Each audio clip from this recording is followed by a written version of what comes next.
7h19, estamos de volta pela nossa Jovem Pan com o nosso Jornal da Manhã, edição Cuiabá. Hoje estamos recebendo aqui Carlos Avalone, deputado estadual. Bom dia, deputado, como vai? Bom dia, Paulo, Vinícius, é um prazer estar aqui com vocês.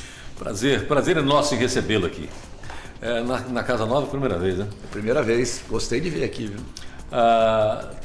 Pegou um solzinho no final de semana? Ou foi? Não, eu fui, final de semana eu andei com a dona Maria é vereadora, fazendo eu andar pra caramba. Nós fomos pro Santa Isabel, fomos pro Araés, fomos... Pegou uma corzinha aqui. Vamos embora, vamos andar, dona Maria. Então tá, vamos lá, vamos ao nosso aqui. Semana passada, desde que se colocou em votação, é assunto muito comentado porque não está resolvido ainda. E eu vou fazer uma pergunta de uma maneira diferente para você. O projeto de suspender a pesca por um tempo, pesca não, né? A pesca tá permitida. O que será proibido será o transporte, armazenamento e comercialização. Preparado para votar contra o final de uma profissão? Na realidade não será o final de uma profissão no meu entendimento, né? Precisamos avaliar, escutar todo mundo, né? Eu acho que o parlamento é bonito por causa disso, né? Vem uma proposta, nesse caso uma proposta do governo, pela segunda vez, né? A mudança da primeira para a segunda foi o tempo 4 anos e que se pensou um pouco mais no pescador, no ribeirinho, embora o projeto que veio do governo, na minha avaliação, ainda é muito fraco, muito ruim. Precisamos melhorar muito ele para conseguir ser aprovado em segunda votação.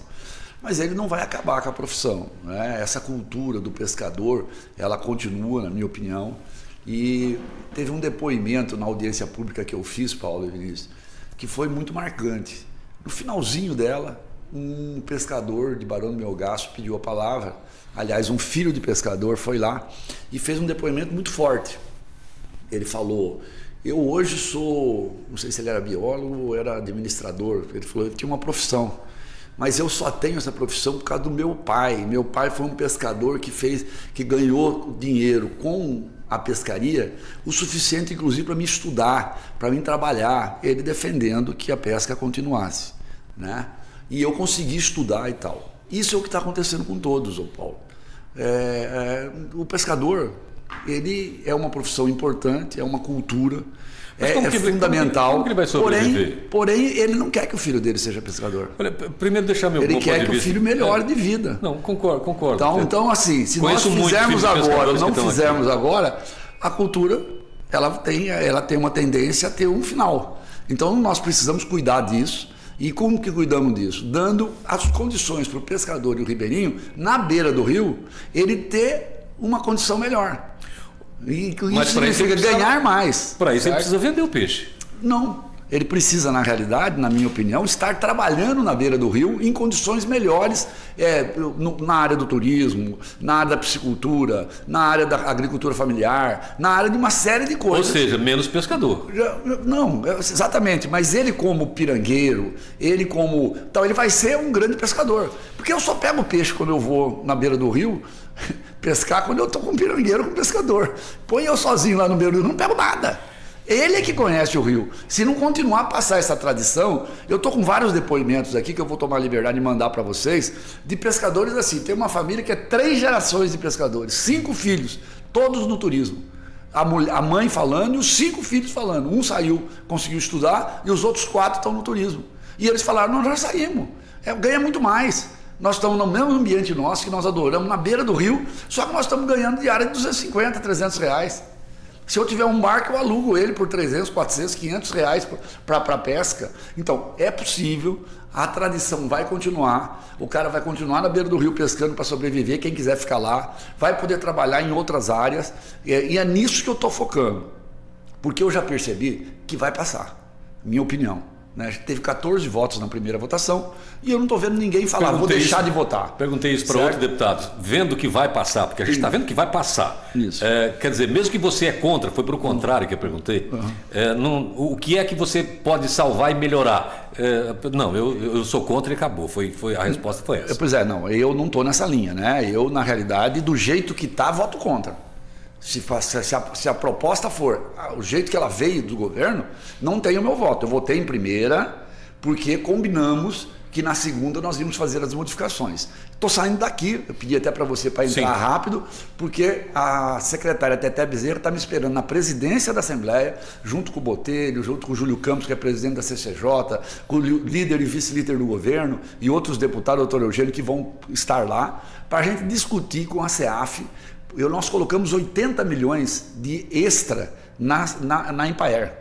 Então, esse recurso, parte dele, nós queremos que vá para o pescador. E não é para ele pagar, para nada, é para estruturar a vida dos pescadores. Nós precisamos dar condições a eles. Nós não podemos aprovar um projeto e ele vai migrar. Eu não tenho gostado de algumas declarações do governador. Quem sou eu para dizer o que o governador vai falar? Mas eu não tenho gostado, porque ele é muito...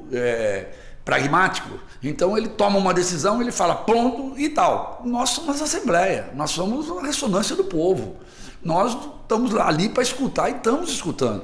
Falaram, olha, é regime de urgência urgentíssima, não vai dar tempo nem de fazer audiência pública. Eu falei, olha, eu sou presidente da Comissão do Meio Ambiente, na Comissão do Meio Ambiente só vai passar se fizer o compromisso que vai ter uma audiência pública. E fizemos uma audiência pública de 6 horas, uma das audiências públicas mais demoradas da Assembleia. Todo mundo falou. Eu dei o tempo exato para quem defendia a lei e para quem era contra a lei. Cientista, professores de universidades, todo mundo falou. Teve esse depoimento que eu testemunhei aqui, que na realidade o rapaz, ao dar aquele testemunho, ele foi contra o que ele estava pensando. Porque ficou mais consolidado ainda que o próprio pescador quer que os filhos façam outras profissões. Você não quer que eles continuem ali na beira do rio. Por quê? Porque a vida vai mudando. Agora, se ele ficar na beira do rio com melhores condições, qualificação, trabalhar com mais recursos, dinheiro para poder montar, comprar os barcos, nós vamos trabalhar com os donos de pousada, de hotéis, para que, tendo ele os barcos financiados, aí sim, pela Desenvolve, que nós estamos conversando também com a Desenvolve, para fazer um financiamento a juros zero, 2 anos de carência, 4 anos para pagar, vai estar tudo no projeto. Deputado, entendeu? Mas, olha... Nós temos, que tudo muito abrupto, né? Não se tem notícia que está faltando esse tipo de profissional no Pantanal. Então, os que lá já estão trabalhando, como o filho, esses que você citou, já estão acomodados, já estão trabalhando para o turismo, né? Nós estamos falando de uma hora para outra de 7 a 10 mil pessoas. Ok. Procurar emprego aonde não tem. Isso é com o tempo que vai aumentar, com o tempo que se espera que o turismo aumente e que daí sim surjam essas vagas. Não vai ser agora na votação do projeto. Ok, então vamos lá. Quantos pescadores nós temos? É uma grande dúvida. Sim, isso é uma grande inclusive com os que hoje têm tem mais de carteira, 10 dúvida, mil né? aí, tem 7 mil que recebem o defeso. Então nós temos um número. 7 mil recebe o defesa. Eu tenho recebido aqui gente que fala assim, eu sou pescador, mas eu não consigo receber o defesa. Então, pode ser que tenha um pouco mais. Mas nós todos sabemos que tem muita gente que tem carteira e que não é pescador. Verdade. Isso é uma verdade também. Verdade. Não sabe dar Empresários, funcionários públicos, pessoas que aí tem a cara de pau de ter uma carteira aí para beira do rio e ainda mostra pra gente. Fala assim, eu tenho a carteira aqui, eu trago quanto que eu quero de peixe e tal. Então, assim, isso vai ser feito um recadastramento, por isso 1 ano, quase 6 meses para poder entrar em funcionamento, para fazer um grande recadastramento, ter os pescadores exatos. Agora, 2 milhões de pescadores vão do Brasil para a Argentina pescar. Lá não pode tirar o peixe. Então nós vamos lá buscar o dourado. Eu já fui uma vez só, já fiquei louco para ir novamente. Essa questão do dourado aqui no Mato Grosso evoluiu muito. Tem muita gente vindo do Brasil inteiro pescar o dourado, porque por causa da lei lá atrás, que já tem uns 8, 9 anos, que não pode pescar o dourado. Esses turistas, os depoimentos que eu estou recebendo aqui, que estão vindo, são fantásticos. As pessoas dizendo, agora sim nós vamos para Mato Grosso, agora sim nós vamos para Mato Grosso. Agora é assim, é de 1 ano, 2 anos, está todo mundo aqui. Isso aqui é muito rápido, vai precisar de muita gente, pode ter certeza disso. Eu só estou votando essa lei favorável porque eu tenho convicção que isso vai acontecer. Agora, o que nós vamos fazer? Nós vamos criar um observatório. Você lembra do observatório do Covid? Por acaso fui eu que fiquei à frente do observatório do Covid por uma votação unânime da Assembleia para que eu ficasse na frente na época do Covid.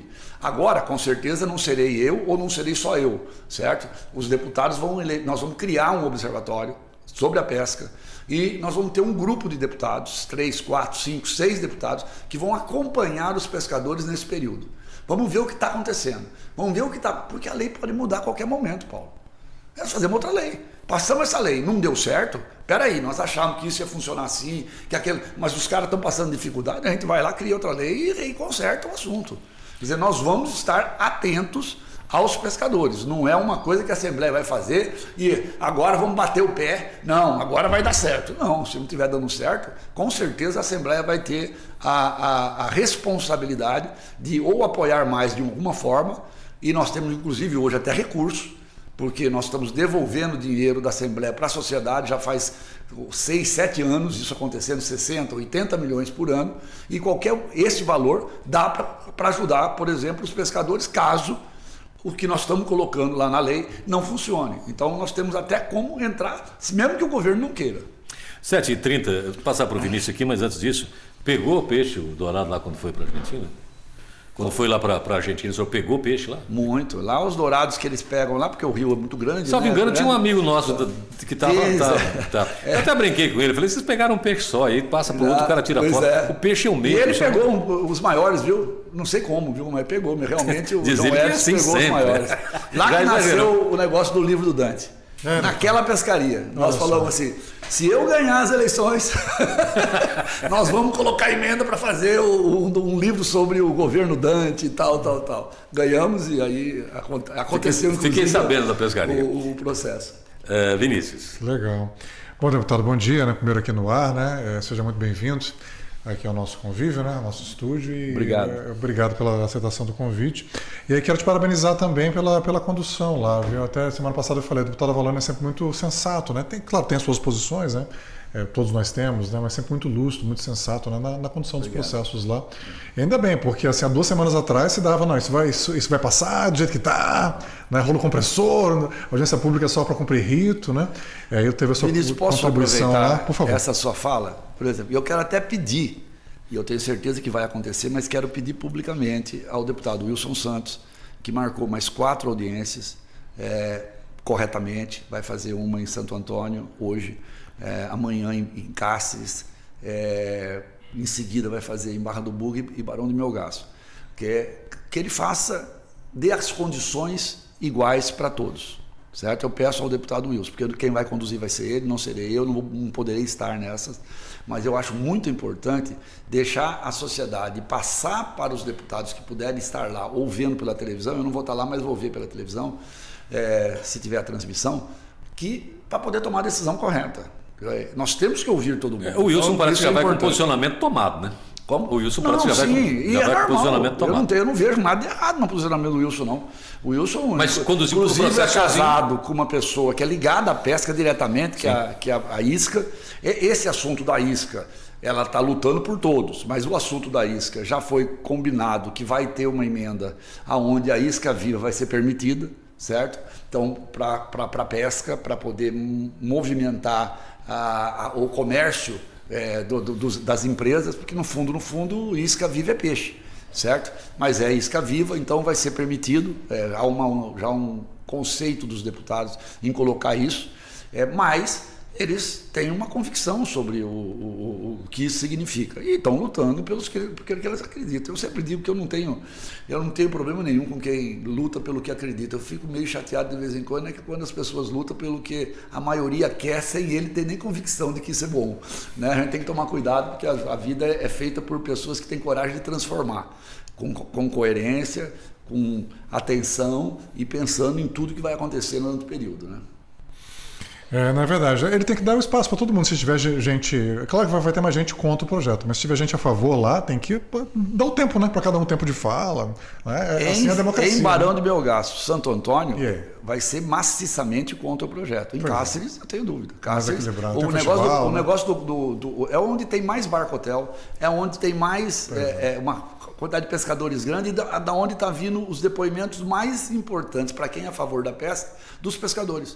É lá que os pescadores já mudaram de rumo, muitos, outros não, e que estão mandando testemunhos. Aquele que eu falei da família é de lá. O outro que eu recebi ontem à noite, eu recebi os dois de lá, porque já estão preparando para audiência. Então as pessoas estão se mobilizando. Então vai ônibus daqui para lá, de donos de hotel, barco, claro, porque eles querem mostrar. E Cáceres que começou com a lei do dourado. Lá foi o primeiro a dar o primeiro passo. Então, Cáceres, por isso eu estou pedindo ao deputado Wilson, e eu tenho certeza que ele vai fazer isso, que dê as condições para que todos possam se posicionar. Lá vai ser um embate bacana, embora a Câmara de lá, Câmara de Vereadores de lá, fez um depoimento com todos os vereadores contra a lei da pesca, né? Mas lá tem uma organização muito forte de empresários que vão defender o lado que eles entendem mais importante. Claro. Então, mas o que eu quero te perguntar, deputado, assim, primeiro um ponto muito polêmico é a questão do benefício para os pescadores, né? Que o governador está falando, não vou sustentar pescador, né? Como se fosse um valor assim absurdo, né? Fez uma conta boba aqui, né? Daria nos 3 anos 17 milhões de reais aqui, né? Só de PVA de carro zero, que Mato Grosso, carro zero não paga PVA em Mato Grosso. Tem esse detalhe, né? Nós perdemos entre 100 e 200 milhões só de carro zero de PVA, né? Acho que a conta está errada, Vinícius. Acho que a sua conta está errada. Será? Na realidade, vão ser em torno de 130 milhões. Tá? Que vai custar? O defeso. 130 milhões, se passar um valor que o governador quer, que é intermediário ao que ele propôs, que nós não aceitamos. Certo? A nossa conta vai dar 160 milhões. Tá? Que são um salário mínimo, levando em consideração que são de 5 a 7 mil pescadores. Não sei quantos são, vai depender do que. Então é duro fazer a conta, porque você vai ter que fazer uma margem ali. Sim. Mas vai ser em torno de 150 milhões o valor. O que, na minha opinião, não tem problema nenhum. Porque hoje nós temos 13 bilhões em caixa. Pois é. Os números são 13 bilhões em caixa. Vai ter uma reforma tributária, por isso o governador recuou. Ele está certo, ele é um bom gestor, ele já percebeu que vai ter uma reforma tributária e do jeito que está vai nos ferrar, então ele está segurando o recurso para ver o que vai acontecer. Perfeito. Tá? Mas nós estamos falando de 1% desse valor. Tá? 13 bilhões, 130 bilhões, em torno disso, certo? Em torno de 1%, 1,5%. Então, para mudar a vida de 5 mil pessoas, porque na minha opinião é uma mudança, mas é mudança. Mudança tem gente que fica para trás, e nós temos que ir lá cuidar dos que ficaram para trás. Nós não podemos deixar para trás as pessoas que não têm um tipo de formação, a não ser a cultura, que é uma formação muito mais forte. Mas isso aí nós temos que ajudar. Então, excelente. Depois me passa essa conta, eu fiz aqui rapidinho, então a de vocês com certeza está mais precisa. Tomara que a sua esteja certa, está mais fácil. Pois é. Mas o que eu quero te perguntar, deputado? Então, o que eu venho cobrando desde o começo? Né? Dar uma alternativa para eles, né? Talvez assentamento, reforma agrária, a pequena piscicultura para eles também. Então, eu quero te perguntar em relação a isso e também outras medidas, né? Porque não é só essa restrição da pesca, né? A questão do saneamento básico. Está aí o BID Pantanal voltando, né? 20 anos depois do velho Dante, né? Voltando. E também a questão do repovoamento. Né? Você vê chance de incluir nessa lei essas outras medidas, pactuar isso agora também?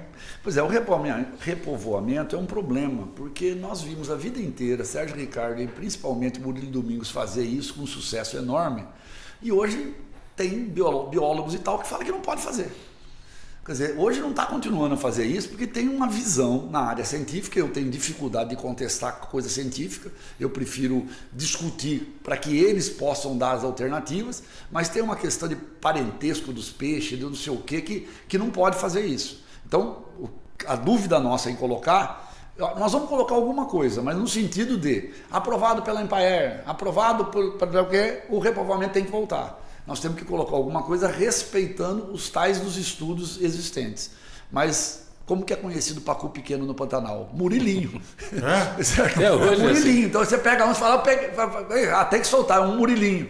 Porque os pequenininhos eram considerados Murilo. Então assim, a gente tem que, eu acho que nós temos que evoluir nessa área, na parte dos estudos, para ver que tipo de piscicultura de alevino nós podemos soltar no Pantanal. Mas eu acho que é importante e dá para colocar na lei.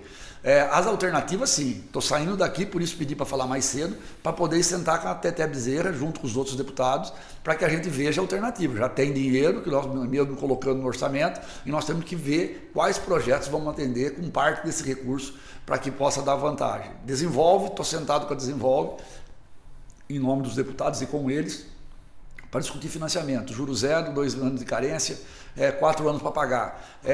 Estamos discutindo a piscicultura e o BID Pantanal. BID Pantanal, o Fávaro tem ligado para mim, para o Wilson, tem ligado para os prefeitos, tem pedido para a gente ajudar, porque eu, na realidade, toda a parte do desenvolvimento econômico no BID Pantanal fui eu que construí. Estava a minha responsabilidade. E a parte ambiental toda é a responsabilidade do Frederico Miller. Lógico, junto com as consultorias, junto com o resto do Estado. Eu lembro do Tomezinho, de Tupã, nosso amigo, que fazia parte dessa equipe, Mário Ney, uma série de pessoas que estavam nesse processo.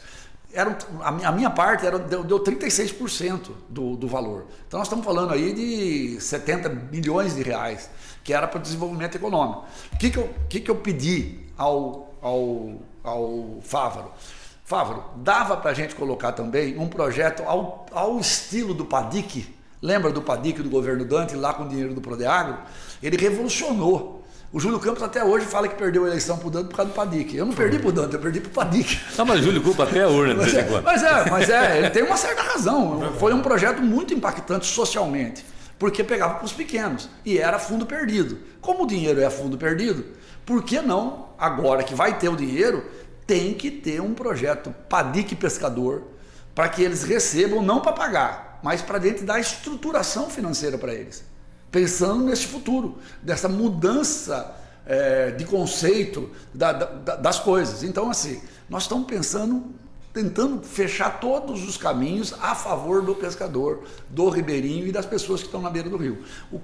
Tudo que vai estar colocado nessa lei eu não sei, mas fora dela vai ter o observatório que vai pegar isso, porque o BID Pantanal não tem nem nome ainda, provavelmente não será BID Pantanal, será um outro nome.